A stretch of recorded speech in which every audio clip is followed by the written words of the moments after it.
Bueno, hermanos, vamos a abrir nuestras Biblias en Romanos, en Romanos capítulo 6, versículo 15, y vamos a estar leyendo hasta el versículo 23.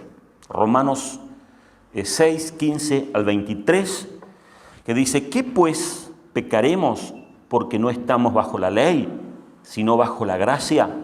En ninguna manera. ¿No sabéis que si os sometéis a alguien como esclavos para obedecer, sois esclavos de aquel a quien obedecéis, sea del pecado para muerte o sea de la obediencia para justicia? Pero gracias a Dios que aunque erais esclavos del pecado, habéis obedecido de corazón aquella forma de doctrina a la cual fuisteis entregados. Y libertados del pecado, vinisteis a ser siervos de la justicia. Hablo como humanos, por vuestra humana debilidad, que así como para iniquidad presentasteis vuestros miembros para servir a la inmundicia y a la iniquidad, así ahora para santificación presentad vuestros miembros para servir a la justicia. Porque cuando erais esclavos del pecado, erais libres acerca de la justicia. Pero ¿qué fruto teníais de aquellas cosas de las cuales ahora os avergonzáis? Porque el fin de ellas es muerte. Mas ahora que habéis sido libertados del pecado y hechos siervos de Dios, tenéis por vuestro fruto la santificación y como fin la vida eterna. Porque la paga del pecado es muerte, mas la dádiva de Dios es vida eterna en Cristo Jesús, Señor nuestro. Gloria a su nombre. Muy bien, el tema que quiero compartir con ustedes se llama Siervos de la Gracia. Siervos de la Gracia, muy bien, ahí tenemos la placa. Ustedes saben que los tiempos llevaron a que algunas palabras sean modificadas. Los significados de las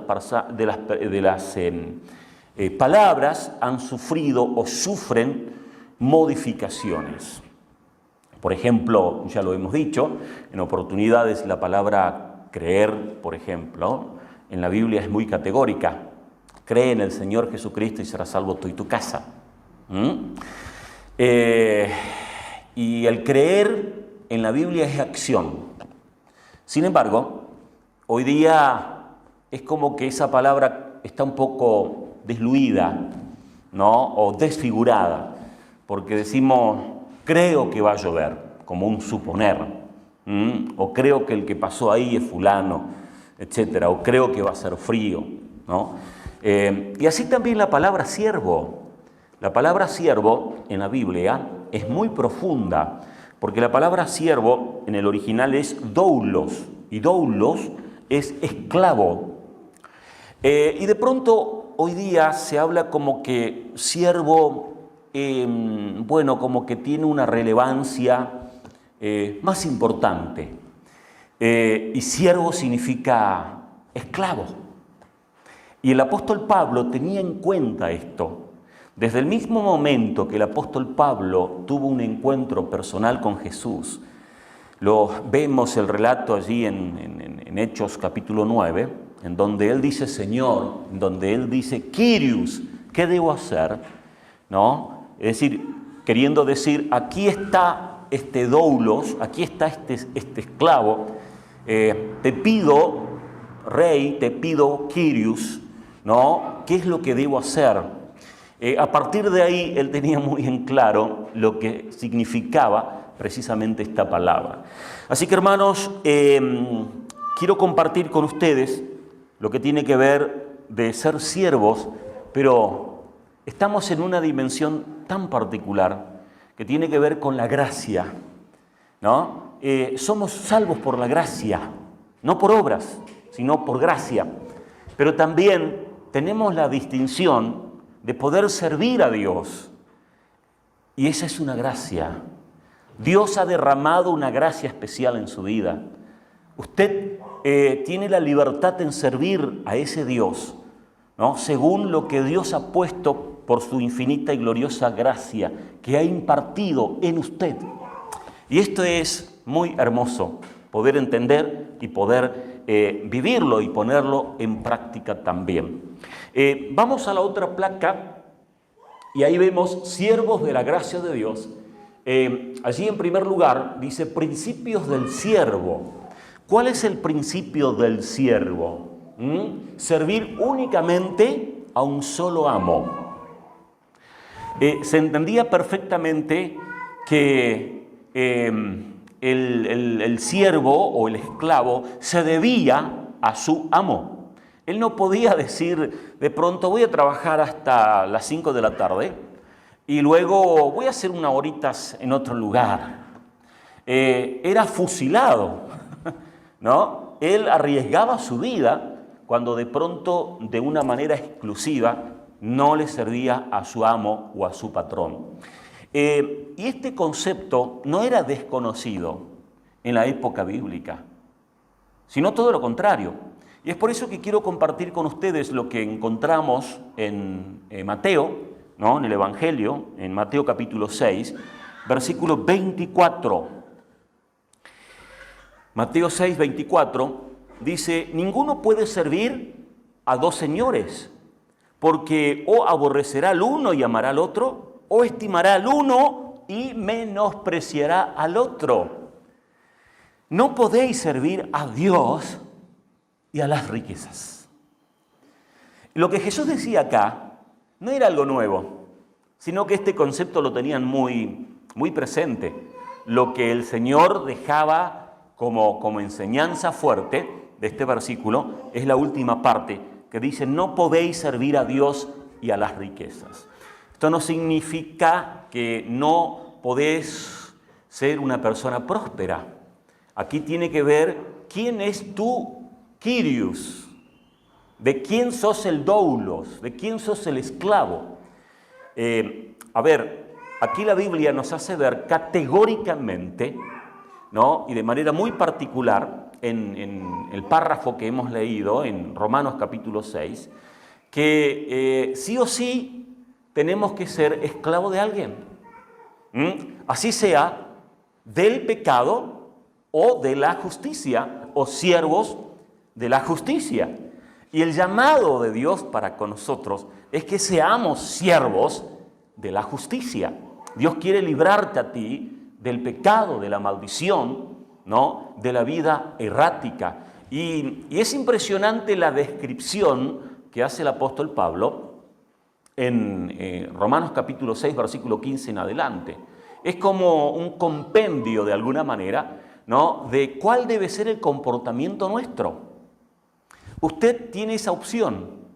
Si usted no es siervo de la justicia, si usted no es siervo o no es esclavo de Jesucristo, naturalmente usted es esclavo del pecado. Usted se deja llevar por el pecado. Únicamente Jesús es el que nos libra de la esclavitud. Y es por eso que quiero justamente, muy bien, lo que vemos ahí. Vamos otra vez a la placa. Dice, cambiar de amo, un cristiano renuncia a la esclavitud del pecado. Cuando Jesús viene a ser tu Señor, viene a ser tu Kyrios, renuncias a ser esclavo del pecado, de esa vida descontrolada, de esa vida sin sentido, sin rumbo. Y lo que decíamos al principio, aquí hay un principio. Tenemos que servir a un solo Señor.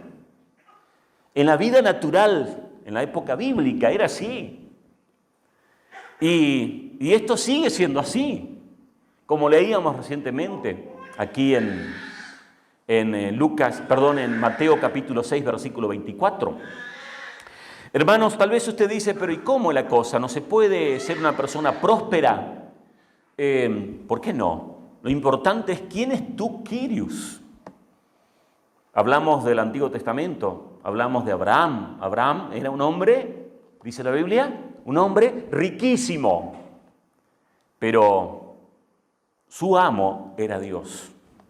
Cuando Dios le dijo que tenía que salir de esa tierra, tenía que salir de ahí, de ese lugar, y apartarse, ir a la tierra que él le mostraba, él no titubeó, sino que él se radicó de ese lugar, ¿no? Y luego fue a otro lugar. ¿Por qué? Porque él tenía en cuenta quién era su rey, quién era su Kyrios. Aquí vemos entonces, bueno, la palabra esclavo del pecado y siervo de justicia es exactamente la misma en griego, doulos.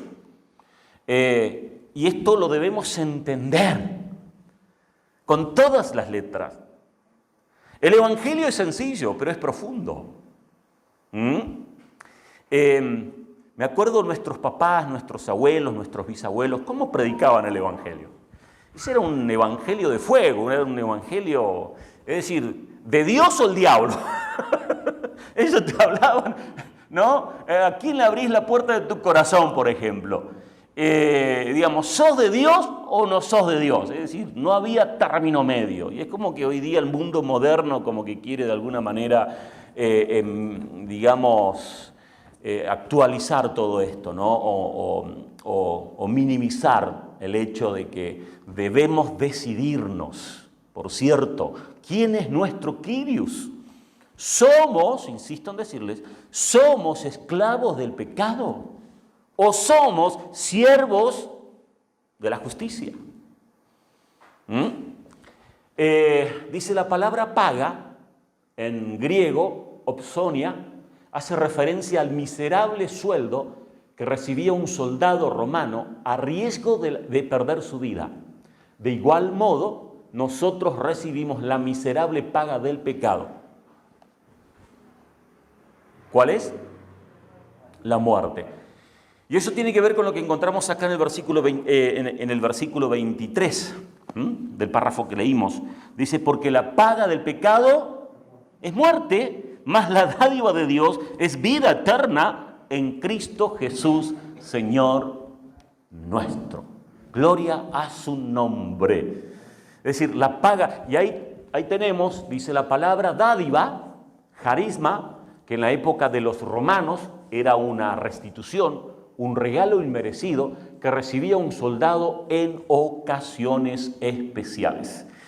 Yo le quiero decir en esta hora que usted fue promocionado, que en un momento dado, en una ocasión especial, Jesús tocó la puerta de su corazón y usted fue promocionado a recibir un regalo eterno que tiene que ver con la dádiva, que tiene que ver con la salvación, que tiene que ver con el perdón de pecados, que tiene que ver con salir de la esclavitud del pecado y venir al conocimiento pleno de Jesucristo.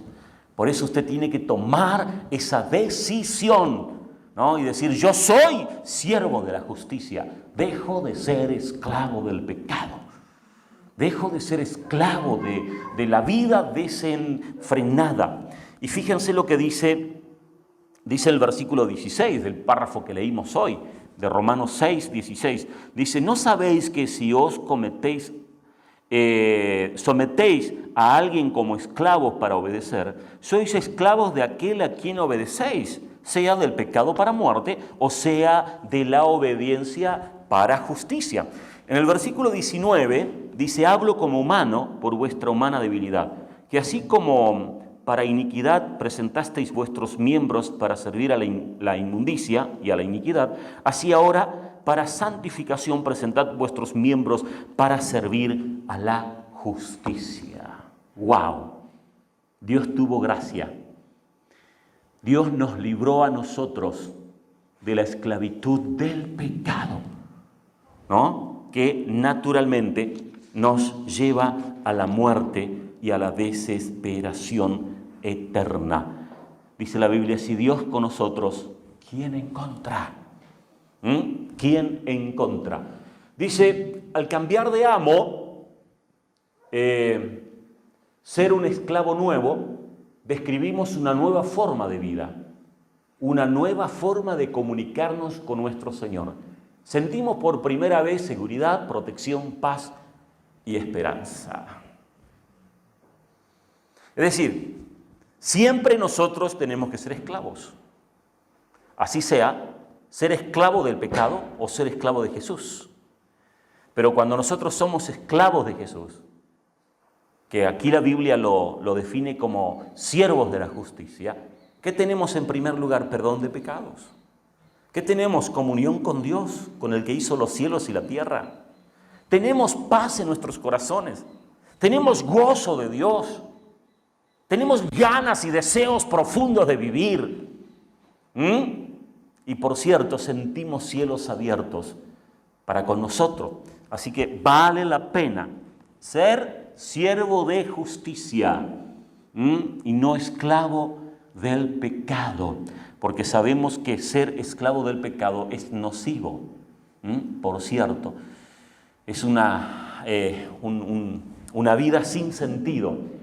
Dice ahí en el último punto, dice Romanos 6, 15, 23, es una aclaración que nos recuerda que somos salvos por la gracia de Dios, pero no por eso tenemos vía libre para vivir una vida inmoral o desordenada. En San Juan capítulo 10, Jesús dice, yo soy la puerta. El que por mí entrare, será salvo. Entrará por esa puerta. Entrará, saldrá por esa puerta. Y con esas expresiones, el Señor, de alguna manera, ¿no? También vemos que hace alusión a lo que encontramos en el Salmo número 23.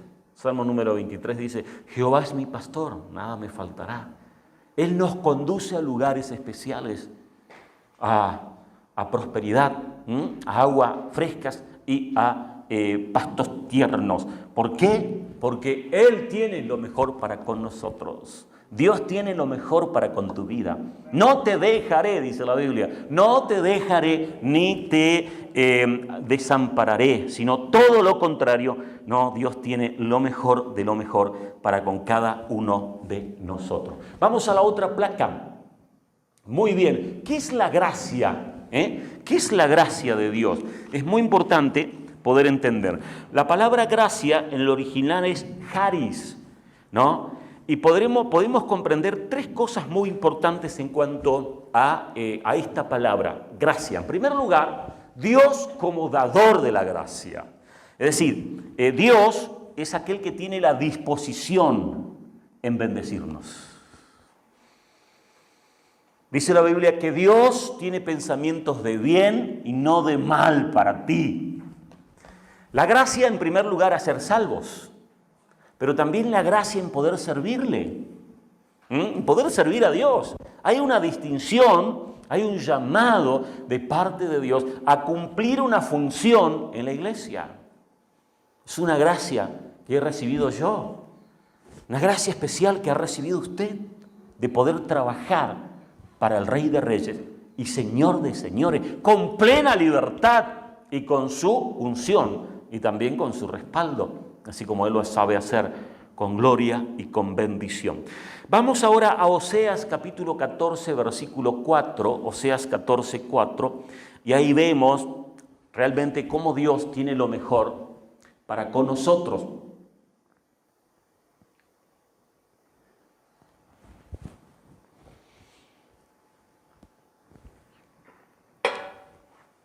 Oseas 14, versículo 4. Muy bien. Dice, yo sanaré su rebelión, los amaré de pura gracia, porque mi ira se apartó de ellos. Naturalmente el hombre, cada uno tiene rebeldía en su corazón. ¿Cómo sacar esa rebeldía? ¿Con disciplina? Es como que esa rebeldía queda un poco encubierta, pero queda. Es decir, es como, a la rebeldía no la podemos domesticar, ¿no? Es como que esa raíz está ahí. ¿Quién puede quitar esa rebeldía de tu corazón? El amor de Dios. Únicamente la ternura de Dios, el amor de Dios, la gracia de Dios. Y es por eso que acá dice, los amaré de pura gracia porque mi ira se apartó de ellos. El amor de Dios cubre multitud de pecados, dice la Biblia. En Primera de Juan, capítulo 4, versículo 19, dice que nosotros amamos a Dios porque Él nos amó primero. No es ocurrencia suya buscar a Dios. Eso no salió de su mente, sino que Dios lo amó primero a usted. Sino que Dios produjo en usted convicción de pecado, de justicia y de juicio. Y es por eso que usted dijo, bueno, aquí estoy, porque Dios quiere que todos lleguen al conocimiento de la verdad. Tal vez Dios usó una persona, tal vez Dios usó una oración de alguien, ¿no? Pero lo importante es que por gracia de Dios usted hoy está aquí. Por gracia de Dios, hoy usted está escuchando esta palabra y es parte, ¿no?, del Evangelio, es parte del cuerpo de nuestro Señor Jesucristo. Entonces, ¿qué vemos acá? Vemos que ciertamente Dios hace todo, porque Él produce en nosotros así el querer como el hacer por su buena voluntad. Gloria al Señor por esa bendita gracia. Dios como dador de la gracia. Seamos agradecidos por la gracia del Señor. El Señor te dio la vida, pero también la salvación espiritual, pero también el llamado para poder servirle. Dios le da a usted una distinción y una unción especial. En segundo lugar, nosotros como receptores de la gracia. ¿Qué significa esto? ¿No? Que debemos recibir la gracia. Tenemos que tener conciencia del favor de Dios. ¿Escuchó bien? Usted tiene que entender que hay una gracia de Dios, hay un llamado de Dios para con su vida. Entonces, ¿cuál es nuestra parte? Entender, ¿no? Disfrutar plenamente. En el Evangelio de Lucas capítulo 17 encontramos que 10 leprosos fueron sanados y solamente uno volvió a dar gracias. Debemos nosotros ser agradecidos a Dios por el don de la vida, por el don de la salvación, por el don de poder servirle. Debemos recibir esa gracia. Debemos tener conciencia de esa gracia. Debemos prepararnos. Y eso lo vemos en el libro de Pedro, donde dice que debemos crecer en la gracia. Debemos crecer. Usted debe crecer en la gracia. Es decir, usted debe darse cuenta que Dios le dio la vida, que Dios le da dones y que hay un llamamiento de Dios para con usted. Usted tiene que entender eso. Usted lo tiene que vivir. Usted tiene que trabajar en ese ámbito. ¿Por qué? Porque somos siervos de la justicia. ¡Wow! Eso no es poca cosa. Dios lo sacó a usted de la esclavitud del pecado, que como consecuencia o como resultado tiene la muerte. Pero Él lo llama a usted, a que usted sea siervo de la justicia. Y de esa manera Dios lo quiere usar para algo tan particular, que tiene que ver con la vida, que tiene que ver con el gozo, con la paz, con el amor. Así que por favor tengamos conciencia de todo esto. Y es interesante que por esa gracia que Dios me dio, yo no puedo, a ver cómo decirles, no puedo hacer mérito. Por ejemplo, si yo digo, voy a ayunar 40 días porque, quiero esta gracia de Dios. Yo le puedo decir que eso no le va a significar nada a usted. Porque el que da la gracia, el llamado, desde delante de la fundación del mundo es Dios. Usted tiene que orar los 40 días para que esa gracia que Él le dio a usted sea activada, ¿no? Y para que haya unción según la gracia derramada de Dios para con su vida. ¿Me llega a entender? Es decir, que la gracia que Dios derramó no es mérito mío, es por bendita y gloriosa gracia. Y eso lo vemos ejemplificado en las parábolas de los talentos, allí en Mateo capítulo 25. A Dios se le ocurrió que uno recibía 5 talentos, el otro 2 y el otro 1. Aparentemente el que recibió 1 medio como que miró de costado, digo, yo recibí 1, el otro recibió 5, el otro recibió 2. Entonces como que dijo, yo lo voy a enterrar. ¿Qué puedo hacer yo con esto? Dios quería hacer muchas cosas, ¿no? Con ese talento.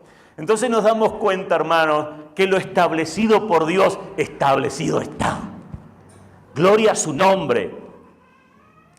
Y que no es cuestión nuestra, sino que tenemos que respetar la gracia de Dios. Yo tengo que respetar la gracia que Dios le ha dado a usted. Usted me tiene que respetar a mí, la gracia que Dios ha derramado en mi vida. Y a veces uno dice, che, pero he trabajado toda la vida. Y de pronto Dios convierte a un malandra o un delincuente y de la noche a la mañana, ¡pum!, lo usa con poder y gracia. Dice, ¿y cómo es la cosa? Ya mi mamá me exhortaba, ya mi abuelo me exhortaba, llevé toda la vida, ¿no?, en el camino del Señor, y de pronto de la noche a la mañana surge, sale de la delincuencia y Dios lo usa poderosamente. ¿Saben qué? A mí no me debe interesar, es más, lo debo respetar, porque eso es gracia de Dios. Dios ha puesto gracia en mi vida y ha puesto gracia, ha derramado su gracia para con cada uno. Cuando de pronto Pedro se enteró por ahí que Jesús dijo que Juan iba a vivir hasta su segunda venida, que fue mal interpretado, por cierto, como que él se incomodó. ¿Cómo? ¿Juan se va a quedar hasta que tú vengas? ¿Y qué le dijo Jesús? ¿Y a vos qué? ¿Y a vos qué? Es decir, vos callaste la boca. Hermanos, respetemos la gracia de Dios. Respetemos la distinción de cada uno, la gracia que Dios ha derramado en cada uno. ¿Saben por qué? Porque eso es respetar a Dios. Porque nosotros no somos lo que recibimos el mérito en sí, sino que es por pura gracia de Dios. Pura gracia de Dios. Hay gente que se destaca en el canto, hay gente que se destaca en la música, hay gente que se destaca. Es gracia de Dios, es gracia de Dios. Respetá la gracia de Dios y honrá a Dios cuando alguien se deleita, ¿no?, o puede ser usado por Dios de esa manera. Déjeme decirle que usted también tiene gracia de Dios, usted la tiene que descubrir y tiene que trabajar y tiene que multiplicar ese talento o esos talentos que Dios ha puesto en sus manos. Muy bien. Efecto de la gracia. Efecto de la gracia es ocupar eso, trabajar en eso. Ustedes saben que el apóstol Pablo, por ejemplo, él se despedía diciendo que la gracia de Dios sea derramada. Y era como un saludo de aquella época. El apóstol Pablo dijo que la gracia de nuestro Señor Jesucristo, el amor de Dios y la participación del Espíritu Santo sea sobre ustedes. Y era como un saludo que se hacía en aquella época. Que Dios derrame su gracia. Es decir, que Dios te siga usando según lo que Él determinó darte. Según lo exacto, deseo de bendición, que Dios te siga promoviendo, que Dios te siga usando en lo que Él te dio.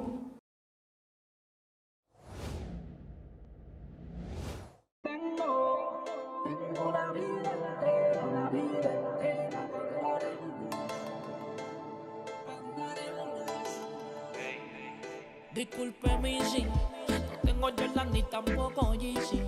Quizás no vuelo como a Cristian Dior, pero sí tengo valor. No tengo crisis, aunque no ande en un Ferrari y ande en bici, y mi ropa casi pierde su color, pero sí tengo valor. Y es que tengo una vida entera para andar en luz.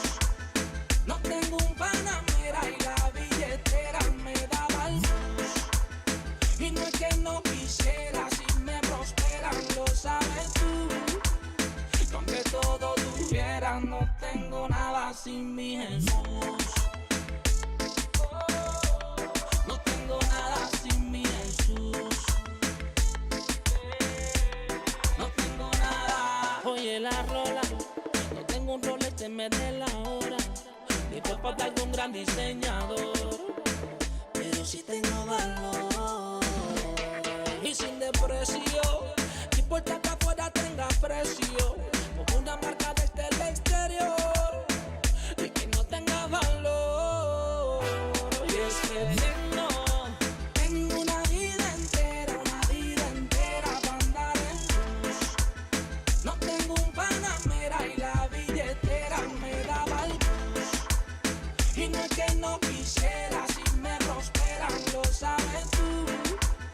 Que aunque todo tuviera, no tengo nada sin mi Jesús. No tengo nada sin mi Jesús. No tengo nada. Y yo no tengo 10 millones en Instagram, pero en casa tengo abundancia de pan. Por Jesús yo brillo más que los diamantes. No soy notorio, soy relevante. Y yo no tengo 10 millones en Instagram, pero en casa tengo abundancia de pan. Por Jesús yo brillo más que los diamantes. No soy notorio, relevante. Discúlpeme si no tengo Jordan ni tampoco Yeezy. Quizás no vuelo como a Cristian Dior, pero sí tengo valor. No tengo crisis, aunque no ande en un Ferrari y ande en bici, y mi ropa casi pierde su color, pero sí tengo valor. Y es que tengo una vida entera para andar en luz. No tengo un Panamera y la billetera me daba el bus. Y no es que no quisiera, si me prosperan lo sabes tú. Que aunque todo tuviera,